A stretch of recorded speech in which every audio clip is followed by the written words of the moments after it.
Je vais arrêter de filmer.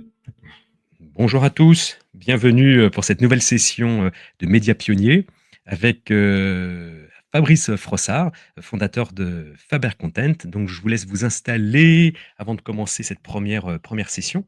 Il y a toujours un petit décalage avec LinkedIn, donc je préfère que tout le monde ait le temps de se connecter tranquillement avant qu'on débute notre discussion. Donc le thème d'aujourd'hui, c'est si on arrêtait de débunker, concevoir autrement l'information face aux fake news, avec Fabrice Frossard, Faber Content. Bonjour à Donc, tous. Bonjour David. oui, bonjour Fabrice. J'aime beaucoup discuter avec toi parce qu'effectivement, expert du contenu avant tout, hein, tu suis l'actu de la tech, tu donnes aussi des formations IA, tu es Mhm, journaliste et tu suis mhm. l'évolution du journalisme attentivement. Et c'est pour ça que ça me faisait vraiment un grand plaisir de te compter parmi mes invités de Médias Pionniers pour finalement décoder ce qui est en train de se passer. Les choses vont vite, on entend beaucoup de choses, mais je pense qu'il est clé d'entendre une analyse posée par des journalistes pour comprendre finalement comment on peut s'en sortir hein, dans ce monde-là, bien comprendre les enjeux et comment on peut s'en sortir. Est-ce que tu peux te présenter, Fabrice, pendant Oui, voilà, qui oui, bien es-tu? sûr. Alors donc, bonjour, je m'appelle Fabrice. Comme tu le disais, effectivement, je suis journaliste depuis très longtemps maintenant, depuis plus de 30 ans. Où j'étais journaliste à la fois dans des médias grand public. Après, j'ai été dans la presse professionnelle où j'ai eu la chance d'être un peu là où ça se passait, c'est-à-dire dans la presse IT, informatique, où j'ai pu voir un peu tous les changements de très très près, l'arrivée d'Internet, ce genre de choses. Après la même chose pour le groupe Infopro Digital, où j'étais le directeur éditorial web avant d'arriver chez Digitalis, comme co-directeur de la rédaction, plus plein d'autres titres, de piges, etc., etc. Donc, longue carrière de journaliste, à laquelle j'ai mis fin. Je suis tout seul. J'ai perdu David. Je suis là. Ah, j'étais inquiet. Mhm. À laquelle j'ai mis fin, effectivement, pour essayer d'accompagner, de transmettre ce que j'avais vu arriver comme effet des technologies sur l'information, sur la diffusion, sur son traitement. Et donc, je fais ça auprès de médias, mais aussi auprès d'entreprises. Et comme tu le disais, le contenu, l'information reste mon cœur de sujet Très bien. depuis toujours. Très bien. Donc l'info et ce qui engage autour de l'info. Alors dans un premier temps, petite question un peu provocatrice hein, pour accrocher nos auditeurs. Alors concrètement, qu'est-ce qui cloche aujourd'hui dans la façon de faire du journalisme, Euh, selon toi? alors, pour moi, il y a beaucoup de choses qui vont bien. On va pas jeter le bébé avec l'eau du bain, mais si tu veux, de mon point de vue, aujourd'hui, je te le disais tout à l'heure, j'ai eu la chance d'être là quand le web est arrivé. Et je pense qu'à partir de ce moment-là, les médias ont fait une erreur fondamentale qui était de se concentrer sur ce nouveau média, alors en lui donnant accès gratuitement à l'information, bien sûr, mais aussi en se concentrant sur les métriques, c'est-à-dire les métriques d'audience, principalement le taux de clic, le taux d'engagement, d'impression, etc., etc., auquel j'ai participé, hein, donc je me mets dedans, évidemment. Et ce qui a créé des effets de bord, à mon avis, qui se font encore ressentir aujourd'hui. La première étant celle du flux. C'est-à-dire aujourd'hui, il y a vraiment un phénomène de flux, une course à l'audience qui est vraiment, à mon sens, dommageable, parce qu'on a un rapport au temps de l'information qui est totalement en distorsion avec, à mon avis, ce qu'il devrait être.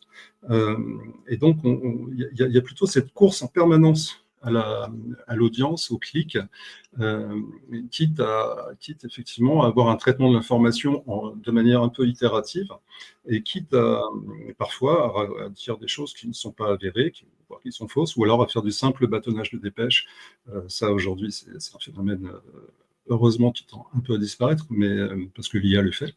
Mais globalement, c'est cette accélération sans avoir vraiment avoir eu de réflexion, sur les modèles économiques, on le voit bien aujourd'hui, sur les répercussions et les externalités négatives des différents modes de diffusion dans les réseaux sociaux, je pense qu'on en parlera, et in fine aussi le traitement pur de l'information, le rapport au temps de traitement de l'information qui, à mon avis, n'a pas été forcément pensé de la manière la plus pertinente et adéquate possible. Mais encore une fois, c'était, si on revient quand même 25 ans en arrière, ça commence à dater, c'est vrai que c'était nouveau, et tout le monde, ce que tout le monde voyait, c'est qu'on a la possibilité de diffuser de l'information au monde entier de manière instantanée et quasiment en temps réel.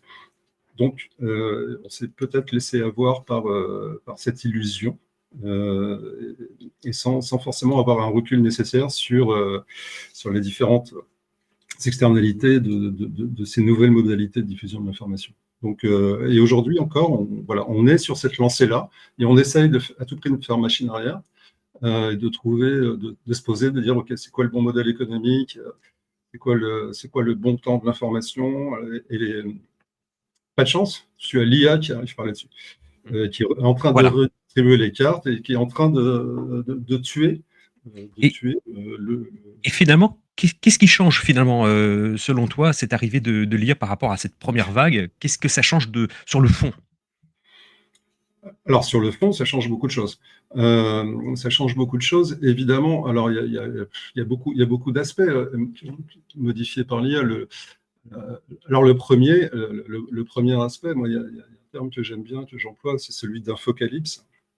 Et bon, alors, c'est un peu grandiloquent comme terme, mais tu vois, la possibilité aujourd'hui de créer des sites web de manière automatique et programmatique, et en pillant les contenus de journaux, et en les remâchant, les redigérant et en les publiant sur des sites, là aussi, alors là on est quasi sur du temps réel, et on est sur un côté industriel du traitement de l'information. Là, on est face à un phénomène qui accentue plusieurs choses. La première, la propagation de fake news. Ça, je pense qu'on va en parler. La seconde, le spam, le spam informationnel, puisque typiquement, il y a des chiffres qui circulent. Alors, je ne les ai pas vérifiés, mais toujours est-il qu'un des principaux hubs du web, à savoir Google et plus spécifiquement Google Discover, indexe ces sites pirates, ceux qui font du slop, comme on dit de manière élégante.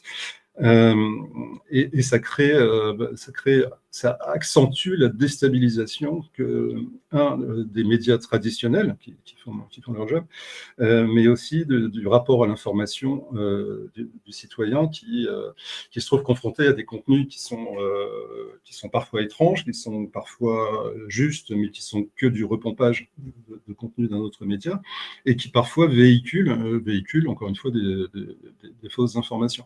Donc, on est en train, pour moi, on est à un moment un peu charnière dans l'information, dans les médias, où tu as une conjonction de tellement d'éléments contradictoires, de tellement d'aléas, tellement d'externalités négatives. Tu vois, la confiance que les Français, si on reste en France, que les Français ont envers leurs médias, qui est quand même une des plus basses d'Europe. Et le chiffre, alors les chiffres sont assez contradictoires, mais globalement, est un des pays où la confiance est la plus basse. Donc tu as ça, tu as donc cette multiplication de sites, cette multiplication d'informations fausses. Tu as la course aux réseaux sociaux. Tiens, on va faire du TikTok, on va faire des shorts, on va faire des machins, on va faire des trucs. Parce qu'il faut y être. Et pourquoi on y va? Parce qu'il y a la Gen Z et c'est les lecteurs de demain. D'accord, donc on va faire du short. Ok, est-ce que c'est la meilleure solution? Je ne sais pas. Tu vois, tu as toujours cette espèce de course perpétuelle. Et parce qu'il faut gérer l'ARPU, hein.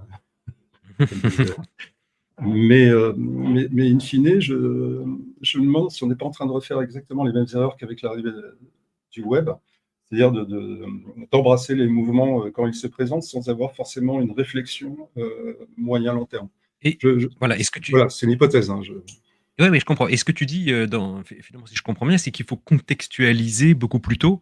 Enfin, il ne faut pas oublier de contextualiser finalement, pour éviter ensuite de débunker tout le travail. Et donc, en amont, il faut vraiment se questionner différemment. Alors ça, c'est un autre, je te remercie pour ça. Alors ça, c'est un autre sujet, mais qui rejoint peut-être aussi, on parlait d'aléas tout à l'heure, sur le débunkage, le fact-checking. Alors oui, ça, c'est un autre sujet qui, in fine, rejoint ce premier sujet. C'est vrai qu'aujourd'hui, alors bon, je vais recontextualiser. Déjà en première instance, je m'intéresse à tout le phénomène de désinformation, de fake news, de debunking, etc., depuis un peu plus d'une vingtaine d'années maintenant. Et typiquement, j'en suis arrivé à une conclusion peut-être erronée, si tu veux, mais que le fact-checking reste important, bien sûr, il faut le faire, mais il arrive toujours hors tempo. Il est perçu froid, professoral, déconnecté, enfin, en gros, s'utilise du fact-checking, donc ils l'écoutent. Ce sont des gens qui sont déjà convaincus, donc globalement, l'utilité me semble assez il faut le faire, mais me semble assez moyenne. Et puis ensuite, on est quand même dans des flux médiatiques qui engloutissent toute la matière factuelle. Donc une info est vérifiée, elle est déjà oubliée, on est passé à autre chose, etc. Il y a aussi quelque chose, c'est que une vraie complexité face à laquelle sont les journalistes, c'est ce qu'on appelle la guerre narrative. Ce que ça veut dire, c'est qu'aujourd'hui, on voit bien que tu as des groupes de part et d'autre qui essayent de faire triompher une interprétation du monde. Leur interprétation du monde, c'est nous contre eux contre nous. Et donc là, l'information devient aussi une arme dans une bataille entre puissances ou identitaires, ou religieuses, ou peu importe. Et donc, tu as une guerre aussi de communication, de propagande, de contre-propagande.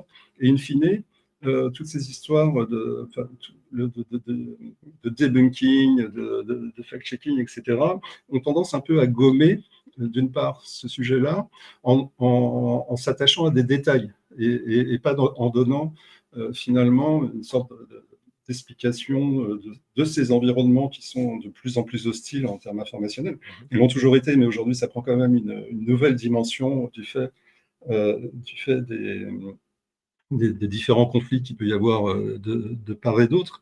Et donc, effectivement, je pense que là où peut-être il y a un déficit dans les médias, de manière générale, c'est dans la contextualisation, dans la lecture de l'environnement, dans la lecture du monde et l'explication des événements et des faits. C'est-à-dire, on est beaucoup dans le discours, ou du pur factuel, ou du hard news, et il en faut bien sûr, mais avec souvent un manque d'explication, de pédagogie ou de décryptage des grands enjeux autour de toutes ces thématiques de fake news, de propagande, de contre-propagande, d'ingérence étrangère, etc., qui sont réelles, mais qui ne sont pas forcément expliquées de manière plus méta par les médias. Il y a certains qui le font, bien sûr, mais je ne suis pas sûr que ce soit les plus lus, d'une part. Et d'autre part, il y a aussi une forme de pédagogie à faire qui à mon sens, n'est pas faite. Et on peut le prendre sur plein de cas possibles. Je lisais encore récemment un article sur le cadmium, qui est la polémique du jour. Et honnêtement, je n'ai rien compris. Enfin, je l'ai lu attentivement, mais à un moment, voilà, il manquait des billes. Les enjeux, enfin, voilà. Et très souvent, voilà, il n'y a pas il n'y a pas vraiment d'effet, l'explication des faits et la contextualisation des faits, voire la double contextualisation. Mais, voilà, c'est un peu ça qui me manque aujourd'hui dans les médias, c'est-à-dire qu'on est dans du flux, dans de la vitesse, dans de la dynamique, dans de l'émotion, dans de l'opinion, dans du discours, et on a un peu peut-être oublié de recontextualiser les informations. Et encore une fois, je pense que le péché originel, c'est ce dont on parlait au début, c'est-à-dire l'arrivée d'Internet. Et cette contextualisation qui manque dès le début, en tout cas, on peut aussi inclure ce besoin désormais de co-construire aussi. C'est-à-dire qu'on ne co-construit pas suffisamment en amont avec son public. Alors maintenant, on parle de communauté avec sa communauté. Ça aussi, c'est une faiblesse. Ça l'a toujours été, tu vois. Alors, bon, je vais faire peut-être un peu pédant, mais si tu veux, mon obsession, ça a toujours été de créer des communautés de lecteurs, mais depuis toujours, et aujourd'hui encore des communautés. Et tu vois, c'est quand même un paradoxe de se dire qu'aujourd'hui, oui, il faut créer des communautés, il faut développer des espaces de discussion horizontale, parce que oui, il faut faire ça, effectivement, tu vois. Il faut prendre, peut-être s'inspirer un peu du CARE, tu vois, c'est écouter avant de répondre, créer de la relation. Je crois que tu avais une intervenante qui parlait de ça, j'ai oublié son prénom, je m'en excuse, Oui, de Spiel. oui, oui, oui, Mais c'est vrai, Lisbeth. Lisbeth, Oui, merci. bien sûr. Et c'est vraiment cette idée, je crois, aujourd'hui, il faut créer une relation avec les lecteurs. Il faut mettre, mais pas que, il faut aussi accompagner. Faut devenir peut-être des facilitateurs de conscience. C'est-à-dire, on parle beaucoup d'esprit critique, mais je pense aussi que pour recréer du commun, il faut recréer euh, peut-être un journalisme d'accompagnement. Moi, Mhm. par exemple, je crois beaucoup aussi au format long. Tu vois, les podcasts, les articles longs qui, globalement, en plus, se captent davantage l'attention. Tu vois, en moyenne, c'est Oui, 40%, 40% de temps passé en plus et 25% de pages vues après des lectures de. Donc, je crois beaucoup à ça. Et puis, contextualiser, relier, expliquer. C'est Thomas Begdal qui dit, que tu m'as conseillé, qui nous dit, on nous dit ce qui se passe, mais pas pourquoi. oui. Et, Mais c'est finalement, ce que vrai. tu... Mhm. Je t'en Vas-y, prie. vas-y. Non, non, je t'en prie. Ah, voilà. Mais finalement, ce que tu es en train de dire, c'est que nos façons de travailler dans les rédactions, où le journaliste travaille sur son sujet, publie, et puis après part sur un autre sujet au moment même où ses lecteurs vont s'intéresser à ce qu'il a publié, bah, finalement, c'est en décalage complet avec ce que tu es en train de raconter, où il faut Ouais, effectivement être en phase, donc dans le même moment, dans le même temps où son lecteur consomme l'information, enfin consomme, lit, se met à jour, joue son rôle de citoyen ou de professionnel, enfin que sais-je. En tout cas, quand le tout à, lecteur consomme le contenu, le journaliste est déjà parti. tout à fait. Il y a, alors, là, il y a plusieurs raisons à cela, mais je reviens, il y a une étude que je n'arrive pas à retrouver, et si quelqu'un la trouve, j'en serais très heureux, qui avait été faite sur la lecture des médias par des jeunes. Euh, et il s'avérait qu'après avoir lu des articles, ils allaient poser des questions à ChatGPT pour comprendre. Mmh. Donc, ça veut dire quoi? Ça veut dire que Oui, le besoin de compréhension est là, mais ça veut dire qu'il n'est pas satisfait. C'est-à-dire qu'encore une fois, le pourquoi, les enjeux, les tenants, les aboutissants sont peut-être pas toujours bien expliqués, ou bien mis en scène, ou bien diffusés. Et pourtant, la curiosité est là. C'est-à-dire qu'il y a plein de moments où, toi et moi, sans doute, on aimerait bien comprendre, ah, ok, ça c'est arrivé, mais pourquoi? C'est quoi le contexte? C'est quoi pourquoi telle personne? Pourquoi tel moment? euh, et ça, effectivement, c'est quelque chose qui, à mon avis, pas assez fait. oui, oui, Euh, et, qui, et qui fait, alors c'est marrant parce que quand je dis ça, ça me rappelle un peu la querelle des anciens et des modernes, mais parce que mmh, il y a un certain temps dans le journalisme, plutôt au XXe siècle, il y avait toujours cette contextualisation, c'est-à-dire on mettait une carte du lieu où ça se passait, parce que il ne faudrait pas que tout le monde connaisse le lieu. Il y avait un petit chapitre pour remettre les gens un peu dans le bain de quoi on parle, etc. Euh, Pas systématiquement, bien sûr, mais très souvent. Et ça, je pense que le lecteur, lui, n'a pas changé entre le XXe et le XXIe siècle. C'est-à-dire que la curiosité, le besoin de comprendre est toujours là. Et, et, euh, et tu vois, là, on est un peu dans un modèle, et c'est souvent ce que je reproche à mes camarades journalistes, c'est un peu le modèle du sachant. C'est-à-dire, j'écris ça, ou je pense ça et je dis ça. Tu n'as pas besoin de savoir le contexte, etc. Donc, voilà, ça, c'est pour moi intéressant. ouais, le plus gros défaut que je vois aujourd'hui dans la presse. Et pour finir de répondre à ta question, il y a aussi un impératif économique à ça. Oui. C'est-à-dire que, évidemment, hormis des médias qui ont les moyens, la plupart des médias, les journalistes, les pauvres, ils sautent d'un sujet à l'autre parce qu'on leur demande d'être productifs, alors, soit de bâtonner de la dépêche, soit d'écrire très rapidement pour être en ligne le plus rapidement possible. Donc, là, on est sur un modèle économique où, globalement, avoir soit des journalistes spécialisés verticaux, donc qui sont sur des sujets, sur du temps long, qui ont le temps de creuser, de bien comprendre les sujets, euh, bah, ça devient de plus en plus rare, de ce que je vois. Ça, c'est la première chose. Et la seconde, c'est qu'effectivement, tu as aussi, quand ces journalistes, et ça, c'est un effet de bord assez intéressant, quand ces journalistes commencent à bien connaître et maîtriser le sujet, très souvent, on leur demande leur avis sur plein d'autres choses et d'écrire sur plein d'autres choses, parce qu'ils sont bons dans leur sujet. Et non, en fait, Tu vois, il y a une incompréhension. Et in fine, oui, il y a un problème vraiment de modèle économique. C'est-à-dire, le journaliste devient de plus en plus du staccanovisme du signe, plus que la curiosité, la restitution de faits mis en contexte. Mais encore une fois, voilà, c'est la pression économique qui veut ça, je pense. Voilà, alors voilà, on leur voit la pression économique. On voit notamment, on va prendre le cas de Business Insider qui vient d'annoncer un plan de départ. Donc, Hum, comment tu raccroches tout ça effectivement avec maintenant l'intelligence artificielle, l'IA générative qui débarque. Certains éditeurs veulent prendre le taureau par les cornes. Voilà, hum. et comment là-dedans le journaliste peut tirer avantage de cette situation, sachant que ce que tu viens de décrire préalablement, bah, il y a un enjeu effectivement sur les formats, sur le ton, sur d'autres métriques à suivre. Comment tu vois tout ça? Alors ça, c'est un long sujet, c'est un vaste sujet. L'IA, faut pas s'y tromper, même si on est un peu dans la cour de la désillusion aujourd'hui. Pour moi, c'est une rupture aussi, sinon beaucoup plus importante qu'Internet, au sens où elle va intervenir de manière intégrée ou pas dans quasiment tous les compartiments du jeu. En tout cas, dans une rédaction, c'est évident. C'est évident qu'elle va avoir un rôle très très important. Elle a déjà un rôle très important. Tu parlais de Business Insider, mais il y a d'autres journaux aussi qui vont licencier des collaborateurs parce que bah oui, l'IA elle va corriger, elle va faire secrétaire de rédaction. Donc là, on a 300 journalistes, le calier, 50 correcteurs, bah, l'IA va faire le job. Bon, je pense que c'est pas aussi simple que ça, mais c'est pourtant, encore une fois, la rationalité économique qui a guidé en première instance. Tu vois, je refais le parallèle avec l'arrivée du web. Avec l'arrivée du web, voilà, il y avait cette accélération et de nouveaux traitements de l'information. Bah là, et de nouveaux modèles économiques. Et là, j'ai l'impression qu'on revient un peu à la même histoire. C'est-à-dire que avec l'IA, qui est une sorte de magiciel qui va écrire, qui va relire, qui va corriger, qui va faire des photos, qui va inférencer les archives, etc. etc.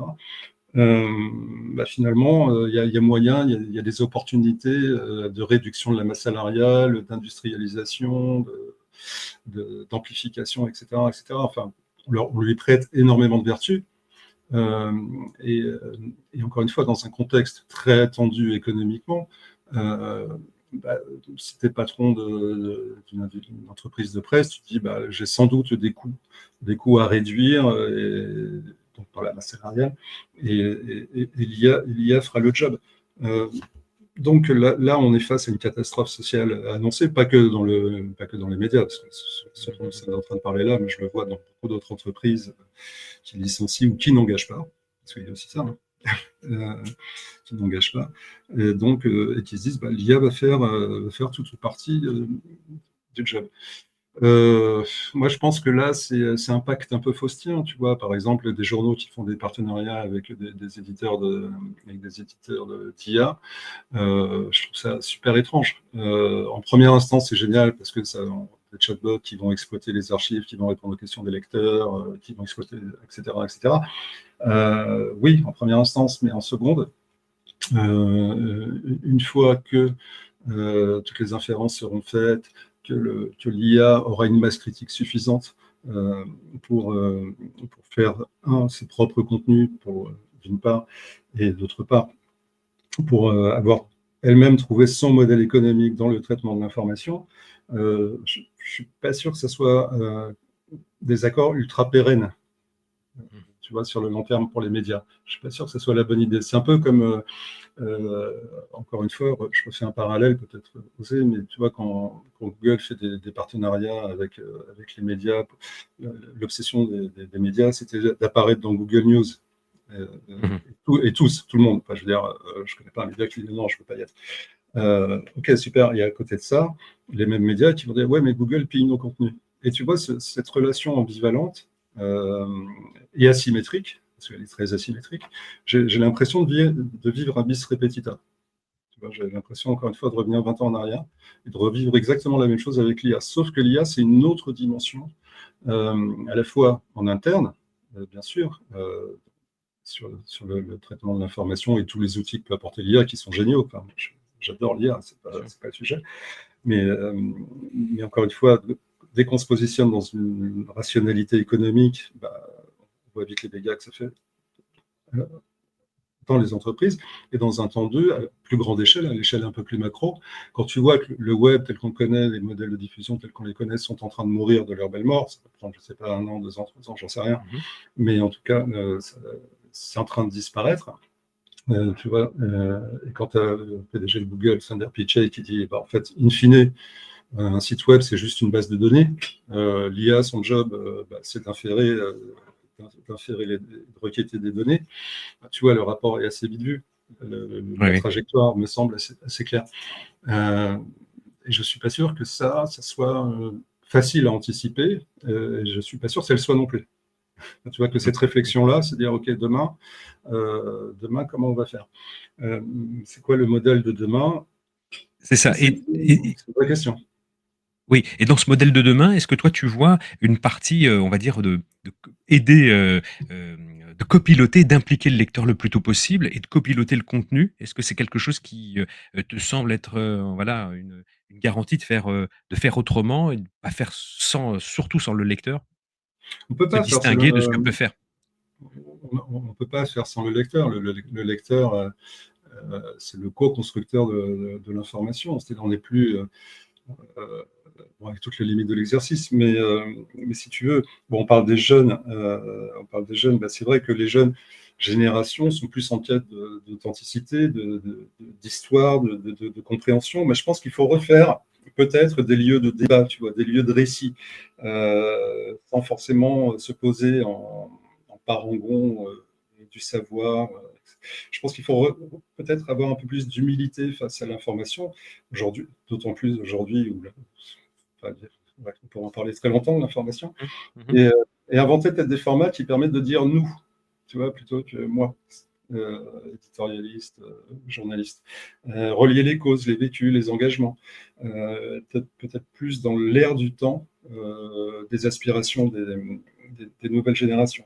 Je pense que ça va, tu vois, peut-être voilà, il faut penser peut-être plus collectif, plus collégial, remettre du débat, recréer du commun, parce que ça n'a pas été tellement le sujet des médias, de créer du commun. On était plutôt sur de la polarisation, pour toutes les raisons que l'on connaît. Mais recréer du commun en créant du nous. Donc revenir dans du récit, revenir dans la narration des faits, dans la contextualisation, impliquer, engager le lecteur et potentiellement la communauté, créer des communautés. Et avoir d'autres indicateurs? Alors, d'autres indicateurs, oui. Alors, pour être tout à fait honnête, sur les indicateurs, c'est pas encore super clair. Ce qui est évident, c'est que la page vue, tout ça, ok, c'est important, mais voilà, sans plus. Après, si tu es responsable des abonnements, effectivement, tu vas gérer l'ARPU, etc. Mais peut-être que les indicateurs, ça va être, je ne sais pas, peut-être des indicateurs plus émotionnels, plus de perception, plus de compréhension. Tu vois, moi, j'aimerais bien à un moment que je ne crois pas l'avoir vu, en fait, déjà. Tu vois, tu lis un article, tu dis OK, et avec un sondage, est-ce que vous avez compris ce que vous avez dit? Tu vois, une sorte de QCM, qu'est-ce qui manque là? C'est tout bête, très interactif finalement. OK, qu'est-ce que vous avez compris de cet article en fait, pour de vrai?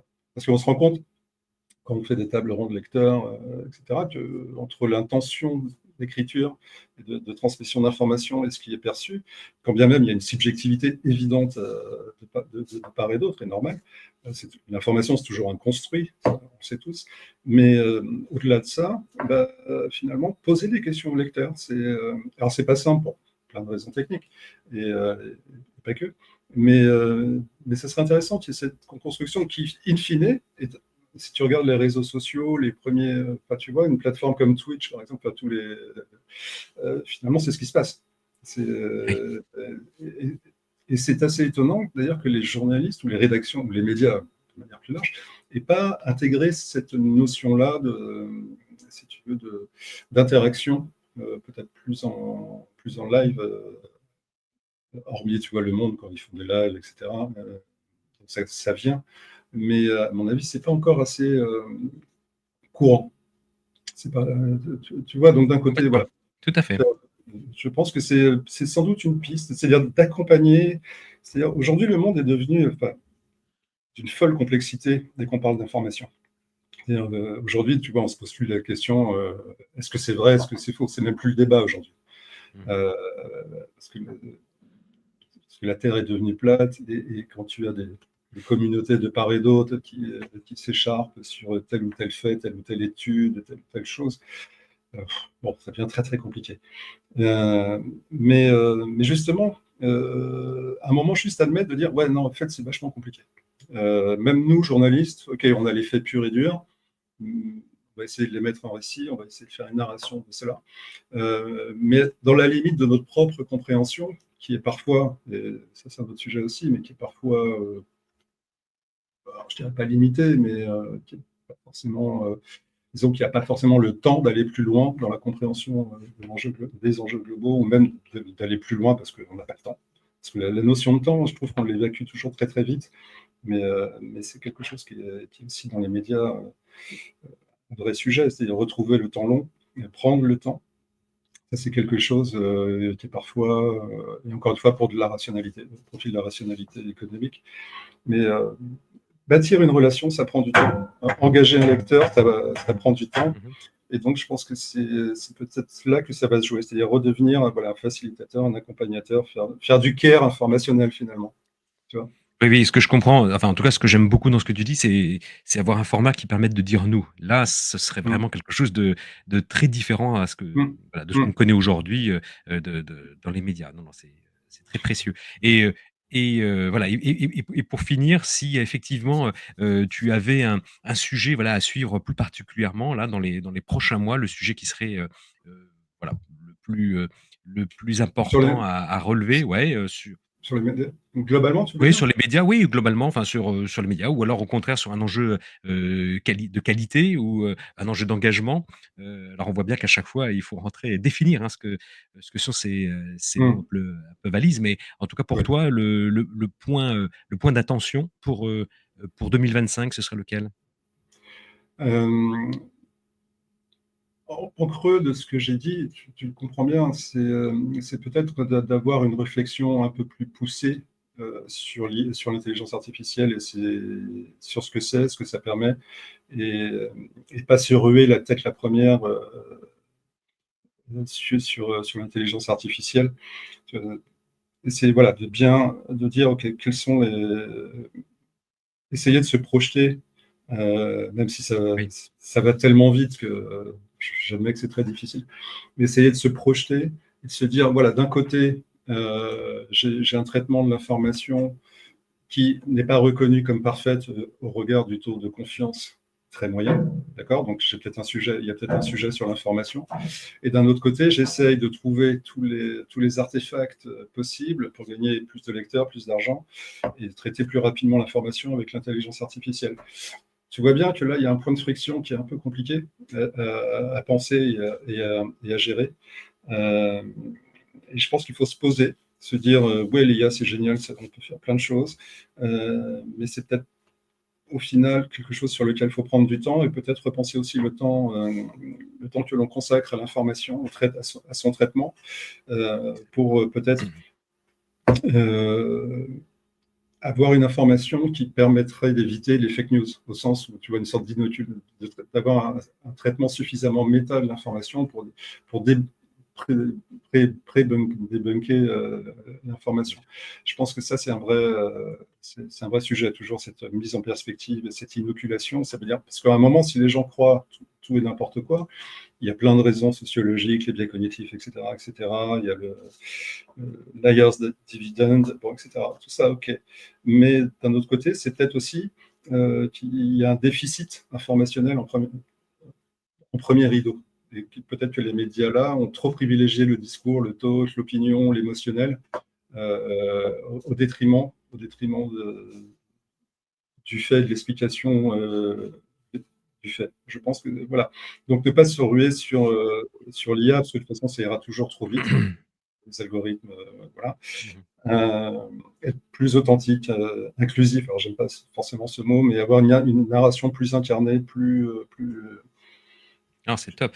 collégiale. Tu ouvres énormément de pistes et je pense que ce seront toutes ces pistes que, j'aimerais poursuivre avec, Média Pionnier, hein, aller, creuser et prouver qu'il y a des gisements, en tout cas d'engagement et en tout cas de façon de faire Mmh. différentes si on veut vraiment, envoyer un son de cloche, voilà, nouveau, notamment aux nouvelles générations, mais à tous ceux qui se posent des questions sur, l'utilité des sites d'information.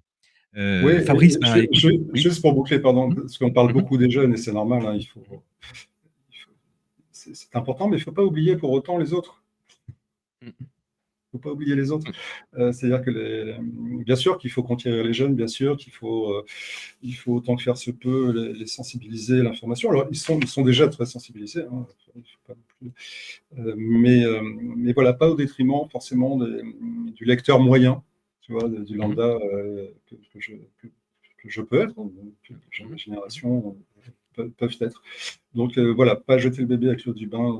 D'accord. Pour toi, ça peut Parce être un que, problème de se dire, voilà, on oublie aussi notre ouais, lecteur ouais, moyen, lecteur clairement, traditionnel. Mmh. Et clairement, du tu coup, vois. là, on innove plus ou on innove moins ou on change pas les pratiques? Mmh. Bah, c'est-à-dire que je pense que les attentes ne sont pas les mêmes, mais tu vois, est-ce que forcément, pour toucher la Gen Z et Alpha, parce que maintenant, voilà, on est Alpha, Mmh. Oui.